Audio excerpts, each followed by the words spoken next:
दिनेश सिंह आपका फिर से केयर स्किल अकेडमी में स्वागत करता हूं। दोस्तों, आज जो टॉपिक रहेगा हमारा वो रहेगा आईआर रिसीवर। जो हमारा इस पीसीबीओ के अंदर जो हम जब रिमोट से पीसीबी को स्टार्ट करते हैं या कोई भी फंक्शन चेंज करते हैं तो उसकी वर्किंग को समझना है कि वो किस तरीके से काम करता है। तो कुछ लोगों को कंफ्यूजिंग है कि जैसे आप ये देखोगे पीसीबी, यहाँ पर ये आईआर सेंसर लगा हुआ है, यहाँ पर ये वाला 3 लेग का। तो ये 3 लेग का आईआर सेंसर लगा हुआ है और मैं दूसरी पीसीबी में भी दिखाने की कोशिश करूँगा। और ये यहाँ भी लगा हुआ है। तो किसी में तो इसकी बीच की पिन ग्राउंड होती है, किसी की पिन हमारी पहली ग्राउंड होती है।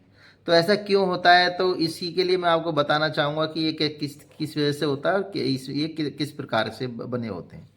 वैसे तो ये जो आईआर सेंसर हैं बहुत प्रकार के आते हैं, लेकिन पीसीबी में हम ज़्यादातर ये 2 प्रकार के आईआर सेंसर यूज करते हैं। तो आप इसमें देखोगे इसकी बीच वाली पिन ये ग्राउंड है और इसकी पिन जो है वो पहली पिन ग्राउंड है।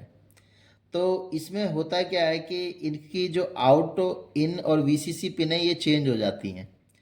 तो ये जो पिन है हमारी, ये जो वीसीसी पिन है, ये इस पर हमारी 2.5 वोल्ट से लेके 5 वोल्ट तक हम सप्लाई इसको दे सकते हैं।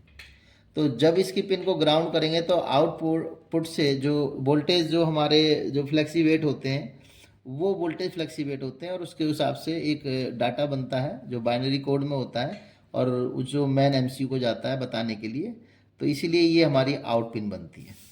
यदि हम इसकी बात करें 1738 सर्किट की, तो ऐसे ही इसके अंदर भी होता है क्या है कि इसकी जो पिन जो है हमारी, ये वाली इसकी वीसीसी सप्लाई होती है और इस पे भी हम 2.5 वोल्ट से लेके और 5 वोल्ट तक की सप्लाई हम इसको दे सकते हैं। इसकी जो आउट है, आउटपुट पिन है, ये वाली पिन होती है इसकी, और इसकी पहली पिन ग्राउंड होती है। यदि हम सर्किट में बात करें तो सर्किट के लिए इसका जो सर्किट बनेगा, जो 1738 का सर्किट बनेगा, वो कुछ इस तरीके से बनेगा। यानी कि इसकी ये पहली पिन ग्राउंड हो जाएगी और इस पे हमारी जो वीसीसी सप्लाई आएगी और ये आउट हो जाएगा। क्योंकि इसके अंदर क्या है, बीच कोई भी अलग से पुल अप रेजिस्टेंस नहीं दी जाएगी आउटपुट वाली पिन में। लेकिन यदि हम VS 1838 का डायग्राम की बात करें तो इसके अंदर एक रेजिस्टेंस हमें इसके साथ पुल अप करनी पड़ेगी, जो आउटपुट के साथ जब भी हमारा, जब हम रिमोट से इस आईआर रिसीवर को जब हम इसको सिग्नल देते हैं तो यही वोल्टेज इस पर फ्लक्सीवेट होते हैं।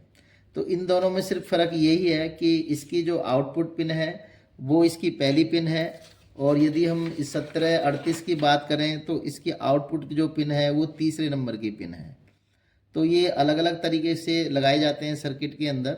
तो आप इनका स्क्रीनशॉट लेकर और अपना इसको आगे आप देख भी सकते हो, डायग्राम के अंदर भी आप समझ सकते हो। तो मैंने आपको बता दिया है कि ज़्यादातर आपको ये 2 तरीके के ही आपको मिलेंगे देखने के लिए, और इन्हीं के द्वारा आप पीसीबी के अंदर इन चीज़ों को आप देख सकते हो। तो आप देख सकते हो, मैंने आज आपको बताया कि जो कन्फ्यूजिंग है आपकी मिटाने के लिए मैंने वीडियो बनाई थी कि जो स्टूडेंट हमारे जो यूट्यूबर हैं जो देखते हैं उनको थोड़ा कन्फ्यूजिंग होती है कि कोई सी पिन ग्राउंड होती है, कभी इधर इधर की पिन ग्राउंड होती है, कभी इधर की पिन ग्राउंड होती है। तो वो किस लिए होती है, तो वो इसलिए होती है क्योंकि इसका डाटा अलग जाता है और उसका डाटा अलग जाता है। तो आज हमने जो समझा है वो पीसीबी के आईआर सेंसर का कॉन्सेप्ट समझा है कि आईआर सेंसर का जो रिसीवर है जो हमारा इस पीसीबी के अंदर लगा होता है वो किस तरह काम करता है। अगली टॉपिक में हम किसी अलग नए टॉपिक पे बात करेंगे। और यदि कोई हमारे चैनल से पहली बार जुड़ा है तो हमारे चैनल को सब्सक्राइब करें, और यदि ये वीडियो पसंद आती है तो देखने के बाद इसको लाइक भी करें। धन्यवाद।